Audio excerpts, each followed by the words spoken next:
The importance of a well-resourced and coordinated approach to asylum and integration has been strongly reinforced since we discussed this fund in February. The Russian invasion of Ukraine has resulted in a massive humanitarian crisis with millions of displaced people. We can be proud of the speedy response from Irish people in the state. Whole communities have mobilised to provide assistance, while recent Ukrainian arrivals have already started contributing and working. The challenge for the government is to pivot from an emergency response to a long-term integration plan. Too often immediate solutions become permanent problems.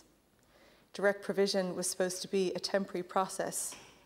Over 21 years later, this inhumane system remains.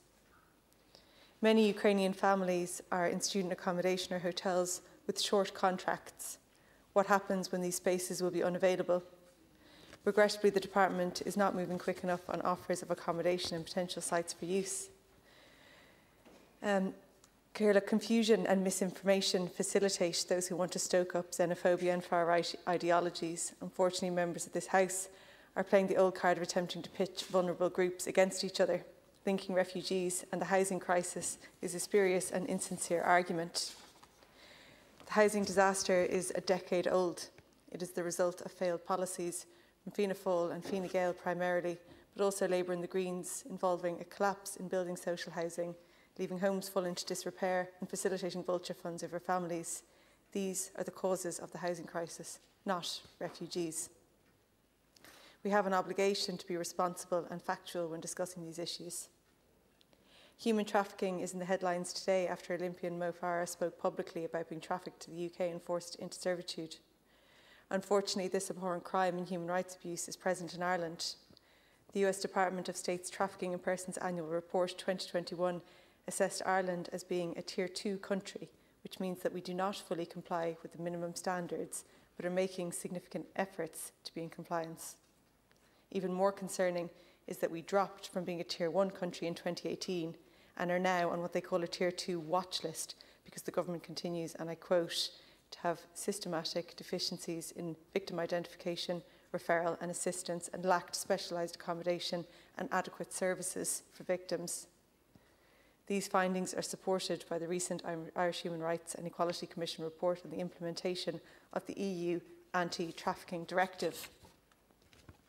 It highlights the need for greater coordination from the Department of Justice, new mechanisms for identification, victims, secure gender-specific shelter, avoiding secondary victimisation within the criminal justice system.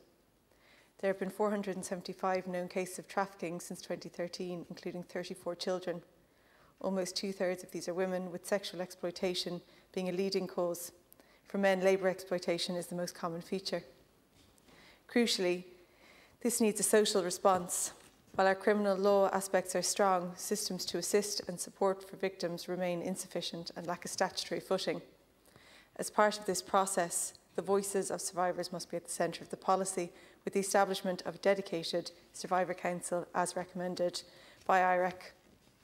I'm urging the government to use the fund to work on the issues identified by IREC, the US State Department and others to support victims and survivors. This issue of prioritising where to spend money relates to my larger reservations around the Asylum, Migration and Integration Fund. One of the fund's objectives is to contribute to countering irregular migration and ensuring effectiveness of return and readmission in third countries. Embedded in the EU's response are hostile processes and structures which facilitate crime, pushing vulnerable people into the hands of criminals and lead to deaths such as regular drownings in the Mediterranean that are still happening, even if they do not make the headlines. There needs to be a serious critique of migration management systems in Ireland and the EU and their role in increasing human suffering. Finally, while I welcome any discussion of these important matters, I'm unclear of the implications for the amendment for Ireland. This is a democratic deficit here. My comments today are based on the EU document rather than understanding any policy implications. This session, regrettably, is a technical function rather than anything meaningful. The Minister needs to issue policy papers and budgetary breakdowns before discussions like this, if they're to be anything more than tokenism.